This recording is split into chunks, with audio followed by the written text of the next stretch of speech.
بات یہ ہے کہ ہمیں بڑے سخت آرڈر ہیں، کہیں اور سے ٹیم آ جائے گی اور وہ آپ کے ساتھ زیادتی اور زبردستی کرے گی تو آپ حرام اتار دیں. ہم نے آپ کا ریمانڈ مانگنا ہے اور آپ نے باعزت بری ہونا ہے.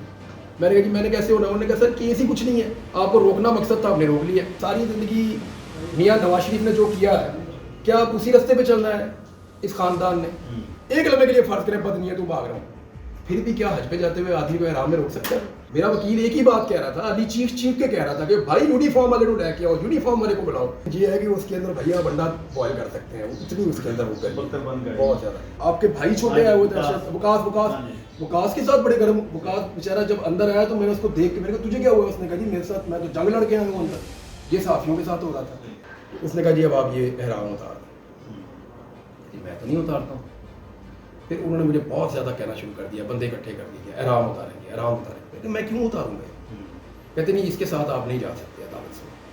میں نے کہا یار یہ کپڑے ہیں، میرے نبی نے ساری زندگی ایسے کپڑے پہنے دو چادروں کے ساتھ، تو میں نے کہا یار اسی میں آپ نے دفن ہونا ہوتا ہے، میں انہی کپڑوں میں جاؤں گا. انہوں نے پھر کہا کہ سر بات یہ ہے کہ ہمیں بڑے سخت آرڈر ہیں، کہیں اور سے ٹیم آ جائے گی اور وہ آپ کے ساتھ زیادتی اور زبردستی کرے گی تو آپ احرام اتار دیں. میں نے کہا یار یہ تو اچھی بات نہیں ہے. پھر انہوں نے مجھے بہت فورس کیا تو میں نے کہا جی میرے کپڑے منگوا دیں گھر سے، میں نے یہ آپ کے کپڑے نہیں پہننے.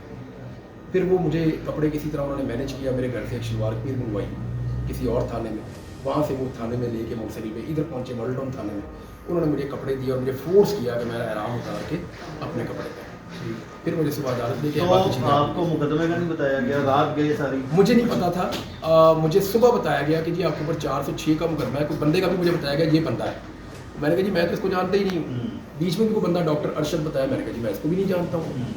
تو میں نے کہا آپ جانتے ہیں ان کو؟ تو وہ پولیس والا ہنسنا شروع ہو گیا، کہتا ہے سر آپ کو سب ہی پتہ ہے، آپ جانتے ہیں کہ یہ کیا ہو رہا ہے. اچھا پولیس والے کو کہانی ساری پتہ ہے؟ کہتا ہے جی اب اس نے میرے سے ایک لفظ انویسٹیگیشن کا نہیں کیا. میں نے کہا یار ایک دن کا ریمانڈ لینے کے باوجود میں نے کہا مجھ سے کوئی پوچھو تو صحیح، کوئی تو کام کر دو، تنخواہ ملتی ہے تمہیں؟ وہ کہتے ہیں سر ہمیں پتہ ہے ہمیں کس بات کی تنخواہ ملتی ہے، چھوڑ دیں آپ، ہمیں پتہ ہے سارا کچھ، ساری دنیا ہی جانتی ہے. ہم نے آپ کا ریمانڈ مانگنا ہے اور آپ نے باعزت بری ہونا ہے.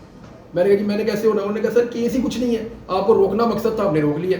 یہ گناہ ہمارے کھاتے پڑھنا تھا، پڑھ کے کھل کے بات کرتے تھے پولیس والے. انہوں نے کہا یہ گناہ اور یہ عذاب ہمارے سر پہ پڑنا تھا، یہ ہمارے سر پہ پڑ گیا ہے. آپ کو ہم نے روکنا تھا، یہ عذاب ہم نے لے لیا ہے. آپ نے جانا تھا، آپ نہیں جا پائے. لیکن وہ مجھے کہتے تھے بار بار پولیس والے، میں انہیں کہتا تھا اللہ آپ کی زبان مبارک کرے.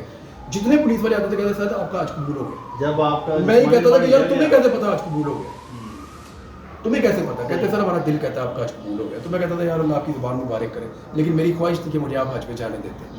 تو یہ ساری ایپیسوڈ جب آپ کا جسمانی ریمانڈ لیا گیا تو پھر آپ واپس تھانے میں آئے تو پھر کوئی بات کی؟ ملا ہی نہیں کوئی مجھے اس کے بعد، کوئی بندہ کوئی نہیں، کوئی ایک لفظ نہیں پوچھا میرے سے. انہوں نے بھائی جس کا میں نے 2.5 کروڑ دینا ہے وہ آتا تو صحیح، وہ سامنے آتا. یعنی وہ اچھا وہ مریم نواز کا بعد میں پتا چلا مجھے عدالت میں کہ مریم نواز کا کوئی عہدیدار بھی ہے، پولنگ ایجنٹ بتا رہے، پولنگ ایجنٹ بھی رہا ہے اور اس حلقے میں کہیں کوئی یونین کونسل کا کوئی عہدیدار بھی رہا ہے. یار یہ اب کیا طریقہ ہے یار؟ یہ اب اس طرح یعنی ساری زندگی میاں نواز شریف نے جو کیا ہے کیا آپ اسی رستے پہ چلنا ہے اس خاندان نے، یا رستہ بدلنا بھی ہے؟